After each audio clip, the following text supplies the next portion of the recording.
오늘부터 시작해서 7월, 8월 무더운 여름철 계절에 우리는 하나님의 인생 훈련, 하나님이 인생을 훈련하시는 여러 가지 다양한 방법들을 살펴보고자 합니다. 제목이 하나님의 인생 훈련, 내리막길의 훈련, 첫 번째 시간이죠.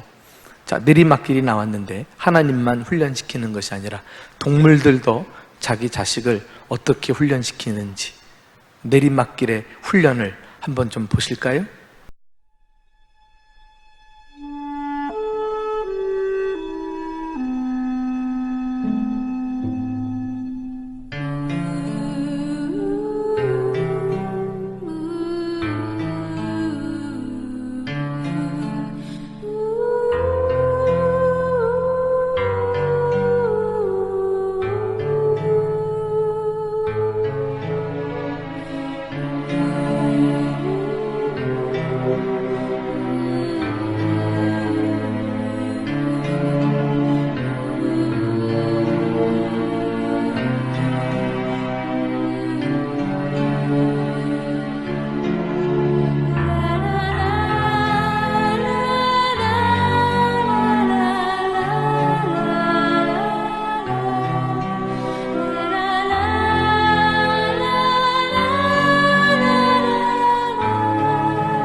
우리도 이 내리막길 훈련을 잘 받으면 주님이 박수 쳐주실 것 같아요.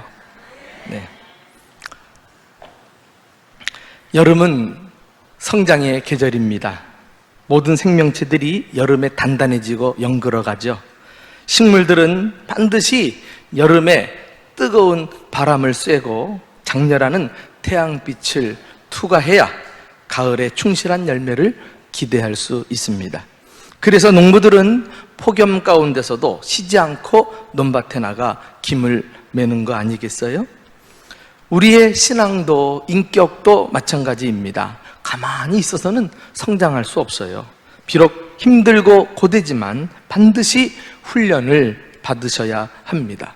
훈련을 받은 사람과 훈련을 받지 않는 사람의 차이는 엄청난 것입니다. 그래서 성경에는 훈련과 동일한 의미를 가진 단련하다, 연단하다, 또는 시험하다 등과 같은 단어들이 자주자주 등장하거든요. 이 단련, 연단 이런 단어들은 제철소에서 사용하는 용어들입니다. 철 연장을 만들 때 대장장이가 시커멓게 막 불타는 용광로 속에 쇠를 담그잖아요. 녹여가지고 쇠물이 나오면은 그것을 연장을 가지고 두들깁니다. 그리고 자기가 원하는 모양이 나오지 않으면 다시 불 속에 집어넣고 녹여서 꺼내다가 다시 두들기고 찬물에 담고 꺼내서 다시 또 두들기고 또 불 속에 집어넣고 이런 과정을 계속 반복하는 게 단련, 연단이라고 말해요. 우리는 말하긴 쉽지만은 이 연장의 입장에서는 정말 정신 차릴 수 없을 정도로 얼마나 어려운 과정을 반복해서 겪어야 합니까? 하나님이 바로 우리를 이렇게 훈련하신다는 사실을 아십니까? 이제 여름에 주일학교가 여러 훈련 프로그램을 만들어 놓고 성경학교 수련회 각종 훈련에 들어갑니다. 우리 부모된 장년들은 가만히 있지 말고 훈련받는 그런 계절이 되었으면 얼마나 좋을까요? 오늘부터 시작해서 하나님의 인생 훈련, 하나님이 우리를 어떻게 훈련시켜 나가시는지에 대해 관심을 좀 집중시키시면서 훈련에 대한 몇 가지 교훈을 오늘 첫 번째 요셉이란 인물을 통해서 함께 배우고 싶습니다. 첫째로 하나님은 우리를 훈련하시는 분이시다라는 사실을 먼저 기억해야 하겠습니다. 여러분은 예수 믿고 어떤 하나님을 기대하십니까? 어떤 하나님을 믿고 있나요? 소원을 성취해 주시고 다급할 때 쫓아와서 도움을 주시고 뭐 이런 하나님이십니까? 마치 알라딘의 마술램프처럼 평상시에는 잊고 있다가 좀 도움이 필요할 때 싶으면은 기억이 나가지고 쓱쓱 문 떼가지고 펑! 하나님 도와주세요. 그러면 얼마나 신바람 나고 좋습니까? 그러나 우리 하나님은 그런 알라딘의 마술램프가 아니죠. 하나님은 만왕의 왕, 만주의 주, 우리 한 사람 한 사람을 다스리시고 우주 만물을 주관하시는 하나님이심을 우리는 기억해야 합니다. 그분은 천하, 우주 만물을 주관하시는 분일 뿐만 아니라 우리 한 사람 한 사람의 삶을 관장하시면서 부지런히 훈련시키시는 분이라는 사실을 아십니까? 오늘 본문은 요셉의 생애를 요약하고 있는데 본문에서 요셉의 삶을 요약하면서 그에게 일어난 모든 일이 우연이 아니라 하나님께서 주권적으로 행하신 일이었음을 소개하고 있어요. 우리 한번 16절, 17절을 다 같이 읽어보겠습니다. 자, 시작. 그가 또 그 땅에 기근이 들게 하사 그들이 의지하고 있는 양식을 다 끊으셨도다. 그가 한 사람을 앞서 보내셨으며 요셉이 종으로 팔렸도다.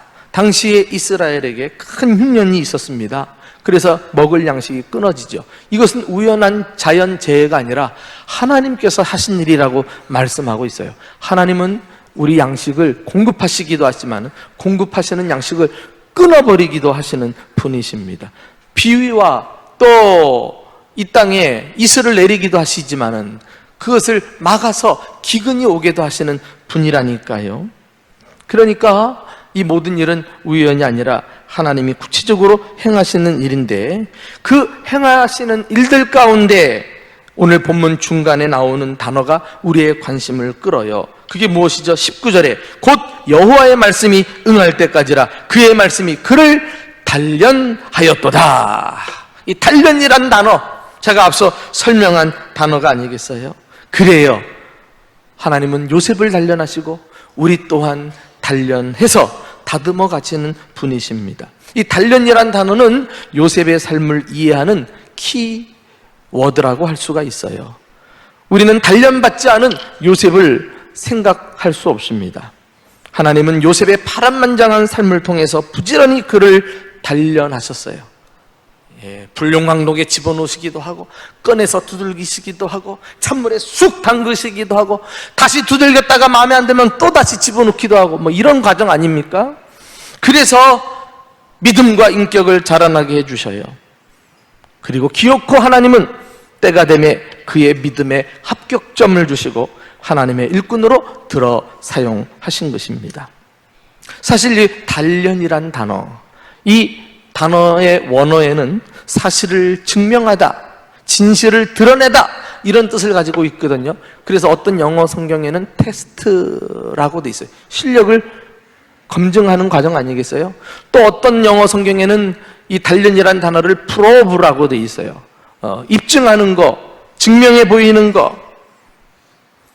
우리가요, 전자제품이나 휴대폰, 심지어 어떤 신약을 개발하면 바로 세상에 내놓지 않습니다. 수백, 수천 가지 시험을 연구소에서 밤낮 가리지 않고 시행을 합니다. 그래서 모든 조건이 다 만족되고 그 가치가 비로소 인정될 때, 검증되고 증명되고 드러날 때 이제 완제품으로 세상에 내놓는 거예요. 이게 바로 단련이라는 뜻입니다. 요셉도 쓰임받기 전에 그 수많은 단련 기간을 거쳐서 하나님께 인정받고 위대한 일꾼으로 쓰임받은 것입니다. 아브라함을 기억하십니까? 75세 때 믿음의 조상으로 하나님이 부르셨지만 바로 그를 쓰시지 않았어요. 25년간을 집요하게 그를 추적하시면서 단련해 가십니다. 마지막 믿음을 검증하기 위해서 아들을 바치라고 명령하지 않아요? 아브라함은 그 시험도 거뜬히 통과해서 하나님의 시험에 합격한 것입니다. 그때 하나님이 하신 말씀 기억하죠? 내가 이제야 네가 하나님을 경외하는 줄을 알았노라. 한마디로 합격! 이 말 아니겠어요? 왜 하나님이 그 사실을 몰랐겠어요? 그 아브라함의 마음의 숨은 동기까지, 하나님을 향한 사랑의 마음까지 다 꿰뚫어 보시는 분 아니겠어요? 그러나 그 안에 있는 믿음을 단련을 통해서 밖으로 끄집어내서 확인해 주신 거예요. 모든 사람들이 다 알 수 있도록. 그래서 믿음의 조상으로 존경받고 있는 것 아니겠습니까? 그러니 우리 삶에는 반드시 단련이 필요한 거예요. 하나님께 쓰임받은 모든 위대한 일꾼들은 알고 보면 그 하나님의 인생 훈련의 학교에 들어와서 훈련들을 다 거쳐간 사람들입니다. 요셉을 보십시오. 하나님은 요셉이 17살 때 지도자가 되는 비전을 보여주셨죠. 자기 단을, 형님들 단이 둘러싸가지고 인사를 하니까 기분이 좋은 거예요. 나중에 하나님께서 요셉을 들어서 위대한 지도자로 세우실 것을 꿈을 주신 거죠. 비전을 보여주신 거예요. 그 비전이 요셉의 삶을 이끌어간 것을 볼 수가 있어요. 그러나 하나님은 절대로 서두르지 않았습니다. 비전을 주고 바로 쓰신 것이 아니라 비전에 걸맞는 사람이 되도록 하나님은 13년간 이상을 요셉을 부지런히 다듬고 깎으시고 단련하시고 만들어 가신 것을 보게 됩니다. 그리고 비로소 30살이 되었을 때 요셉을 애굽의 총리로 세우셔서 하나님의 뜻을 펼치게 해 주신 것입니다. 어린 시절 형님들이 다 저라고 했던 이 비전이 비로소 완벽히 성취가 되었습니다. 13년간이나 혹독한 세월을 보냈죠. 종살이를 합니다.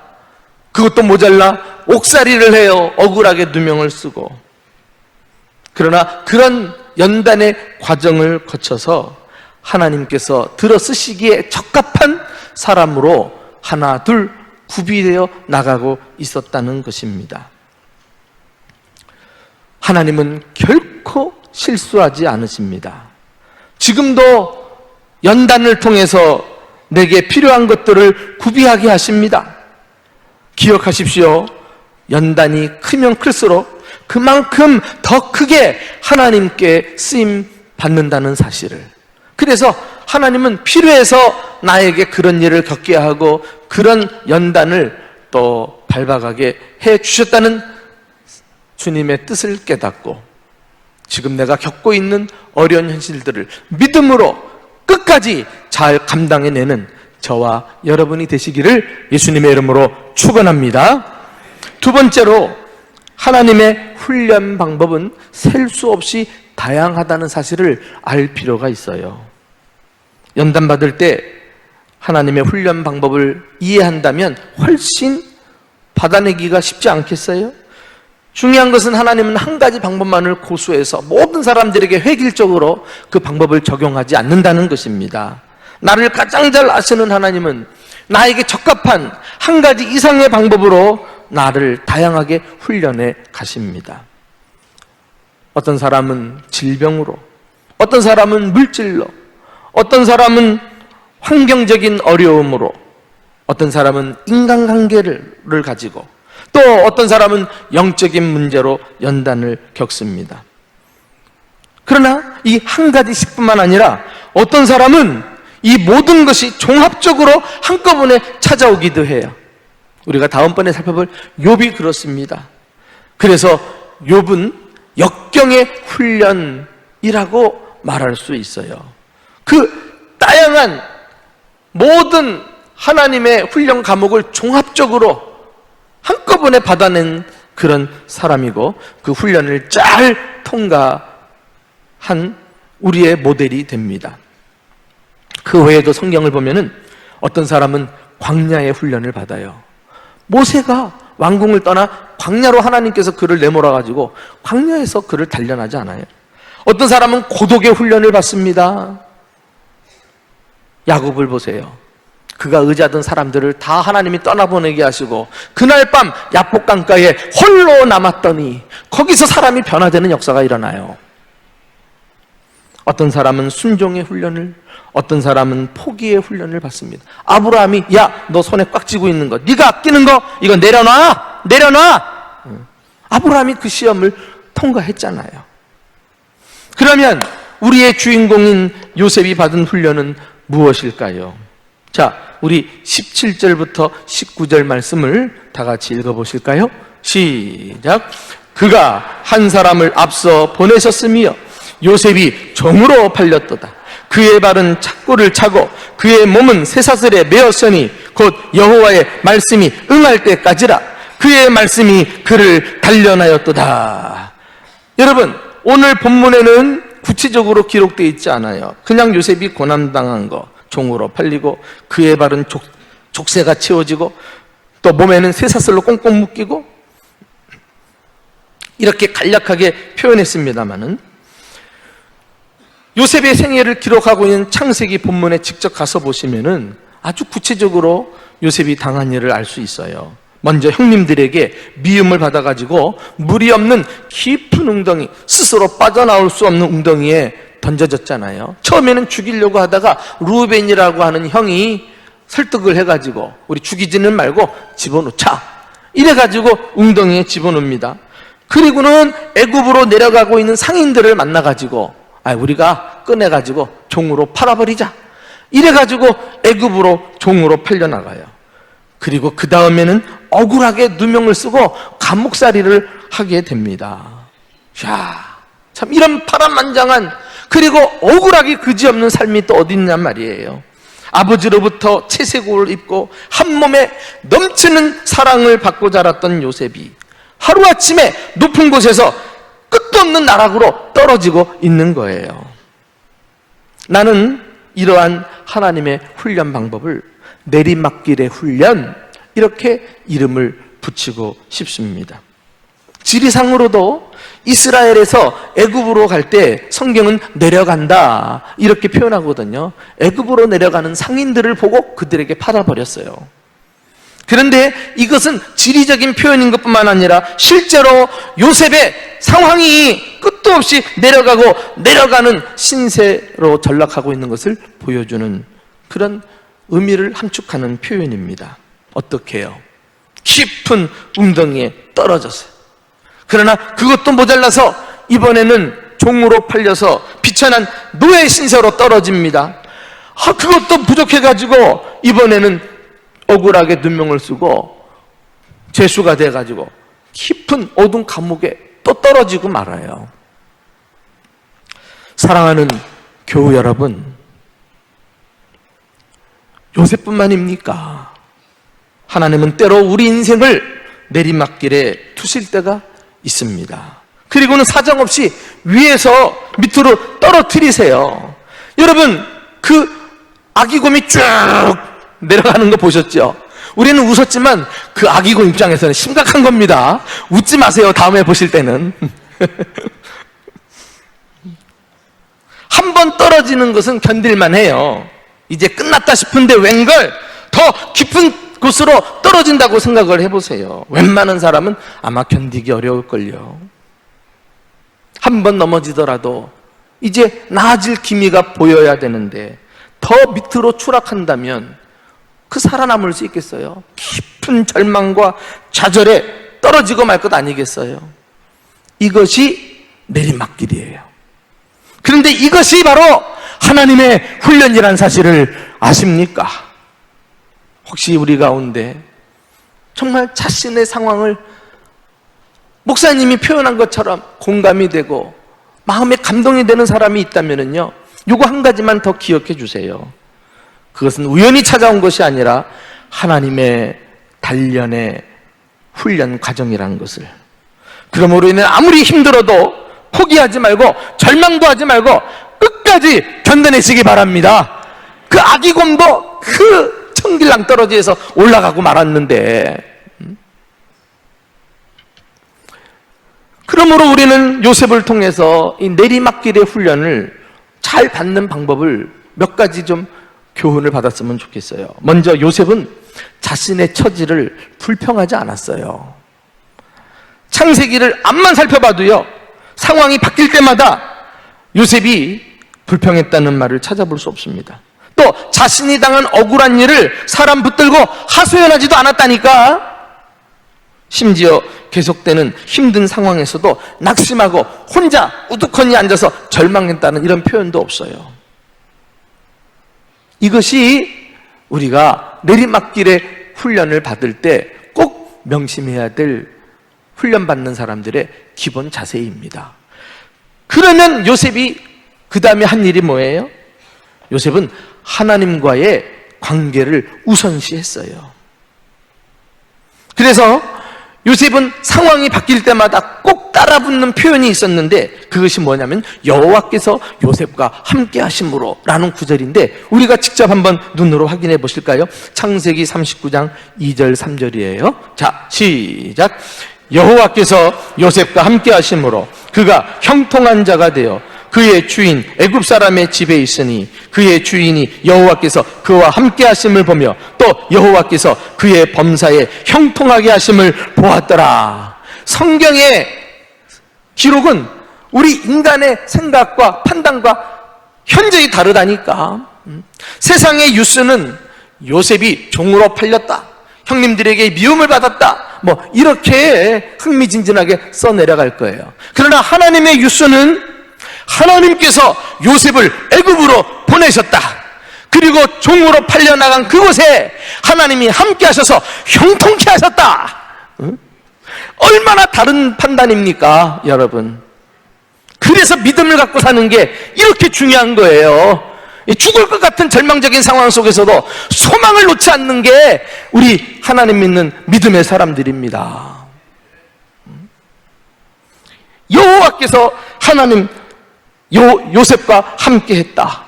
이 표현은 하나님과 요셉 둘 사이에 친밀한 관계를 나타냅니다. 하나님이 요셉을 사랑하고 요셉도 하나님을 사랑하는 이 사랑을 사람들이 보았다니까. 그러니까 하나님이 조용히 요셉과 함께 하신 것이 아니야. 그 하나님을 요셉은 또한 의지하고 신뢰하고 사랑하는 모습을 삶 가운데 나타내니까 주인이 보았어요. 다른 종들이 보았어요. 그리고 요셉이 하는 일마다 일이 잘 되거든. 그것이 형통입니다. 그것이 형통이에요. 내가 바라는 대로 잘 되는 게 형통이 아니야. 세상 천지에 자기가 바라는 대로 돼가지고 나중에 그것 때문에 불행하게 되는 사람이 얼마나 많습니까? 세상 성공에 부러워하지 마요. 하나님이 함께 하셔서 하는 일마다 하나님이 도와주시고 잘 돼야 그게 형통인 줄로 믿습니다. 여러분, 상황이 어려워질수록 하나님과의 관계를 먼저 공교하는 것이 살 길이라니까. 어차피 내 한계를 벗어난 문제라면, 그래서 계속 미끄러질 수밖에 없다면 내 힘으로 어떻게 하려고 애쓰지 말고 하나님과의 관계를 바로 세우는 일을 먼저 해내십시오. 알고 보니 내리막길의 훈련은 하나님의 은혜로 문제를 푸는 법을 배우는 훈련 과정인 것입니다. 자, 이렇게 하나님과 함께하는 관계를 돈독히 세운 다음에 그 다음에 요셉은 자신이 해야 될 일에 집중했어요. 그게 어디 나옵니까? 우리 창세기 39장 4절 말씀 다 같이 읽어보겠습니다. 자, 시작.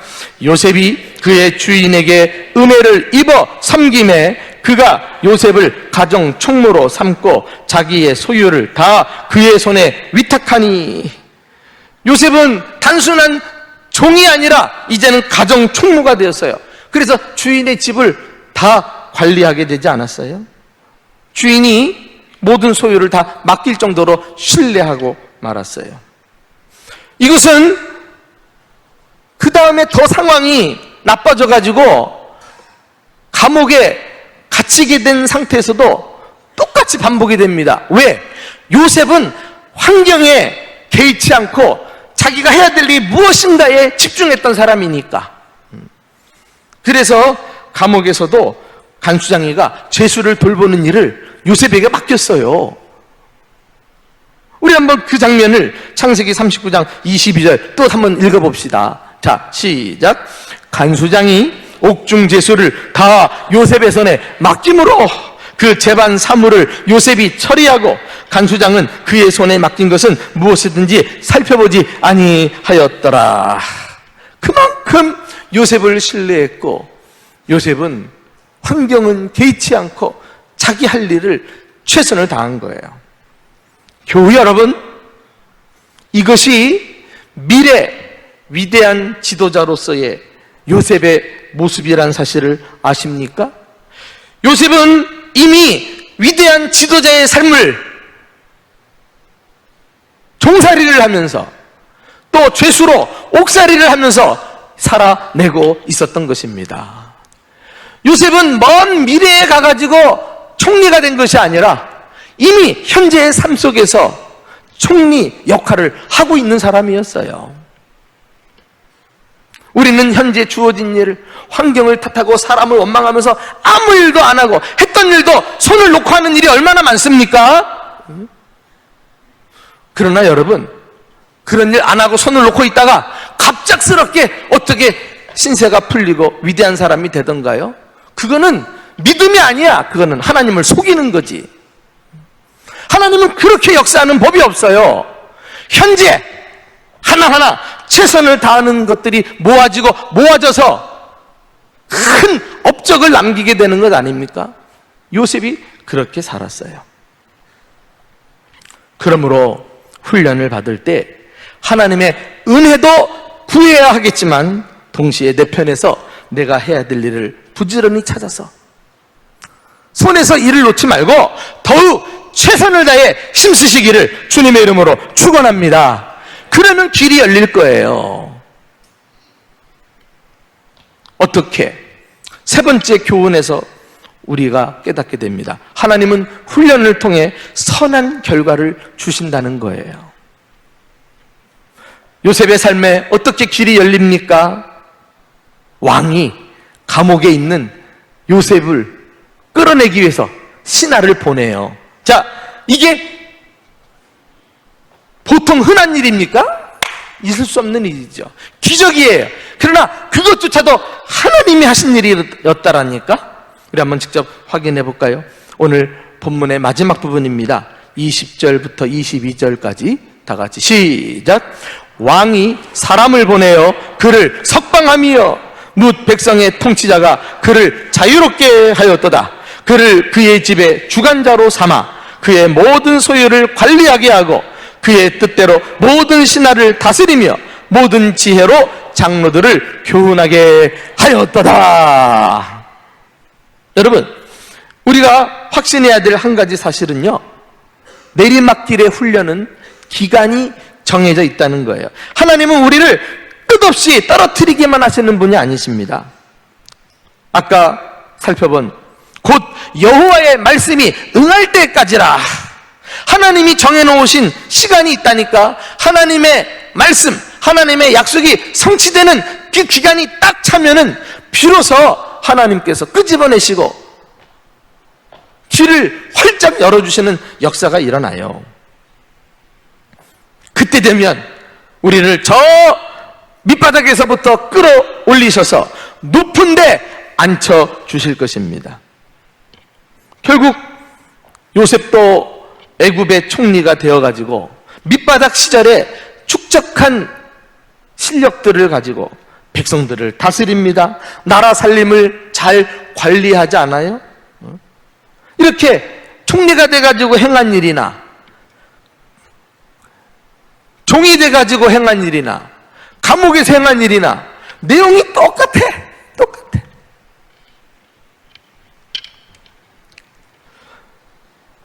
자, 이렇게 훈련을 잘 받아낸 결과 놀라지 마십시오.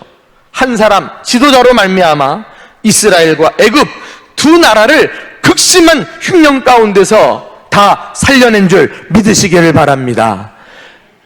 나중에 이 요셉은 이것을 하나님의 큰 구원이라고 묘사를 했을 정도예요. 이렇게 하나님의 훈련을 통과한 사람은 위대한 지도자로 쓰임받고 많은 사람 살려내는 열매를 거둔다니까. 그런데요, 이게 다가 아닙니다. 요셉이 받은 축복은 개인적으로 이 땅에서 출세한 것만이 아니에요. 요셉은 내리막길의 훈련을 통해서 하나님의 섭리를 깨달아 하는 영적 안목을 소유한, 영적으로도 성공한 사람이 되었어요. 하나님의 섭리를 깨달으니까 마음도 넓어져 가지고 자신을 종으로 팔았던 형님들을 미워하지 않고 용서하는 사람이 되었다니까. 여러분, 우리 한번 요셉의 고백을 직접 들어봅시다. 우리 창세기 50장 19절 이하예요. 다 같이 한번 보실까요? 시작. 요셉이 그들에게 이르되 두려워하지 마소서. 내가 하나님을 대신하리이까. 당신들은 나를 해하려 하였으나 하나님은 그것을 선으로 바꾸사 오늘과 같이 많은 백성의 생명을 구원하게 하시려 하셨나니 당신들을 두려워하지 마소서. 내가 당신들과 당신들의 자녀를 기르리이다 하고 그들을 강복한 말로 위로하였더라. 요셉이 깨달은 하나님의 섭리가 무엇입니까? 이 모든 일은 하나님이 하신 일입니다. 하나님의 주권과 섭리로 되어진 일입니다. 그리고 그 하나님은 악을 선으로 바꾸어 주셔서 많은 생명을 구원해 내셨습니다. 이런 엄청난 은혜를 고백하는 사람이 그 작은 문제 가지고 상대방에 대해서 그냥 미워서 어쩔 줄 몰라 살겠느냐 말이에요. 그것은 은혜를 모르는 사람이지. 그래서 형님들을 적극적으로 위로하지 않습니까? 그 후손들도 먹이고 입히고 길러내지 않습니까?